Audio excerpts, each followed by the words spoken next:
मराठा आरक्षणासाठी मनोज जरांगे पाटील पुन्हा एकदा मैदानामध्ये उतरलेले आहेत आणि उद्यापासून अंतरवाली सराटीमध्ये बेमुदत उपोषण ते सुरू करणार आहेत आणि यावेळी कुणीही घरात बसून राहू नये, तातडीनं अंतरवाली सराटीमध्ये या असं आवाहन मराठा समाजाला मनोज जरांगे पाटलांनी केले। थेट वर्षा बंगल्यावर आंदोलन करण्याचा इशारा सुद्धा त्यांनी यावेळी दिलाय। मराठा आरक्षणासाठी मनोज जरांगे पाटील यांनी पुन्हा एकदा मैदानात उतरण्याचा निर्णय घेतलाय। उद्यापासून अंतरवाली सराटीमध्ये बेमुदत उपोषण केले जाणार आहे।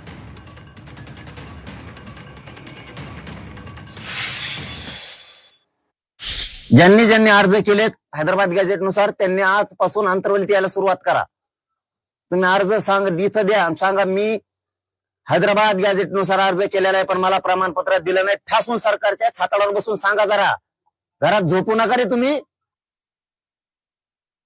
नाही कोणत्याही लेकरांना आत्महत्या करायची नाही। मी आहे ना यांचा बाप इथं बसलेलो, यांच्या मायले नाही दिलं ना यांच्याकडे बघतोच आभारी।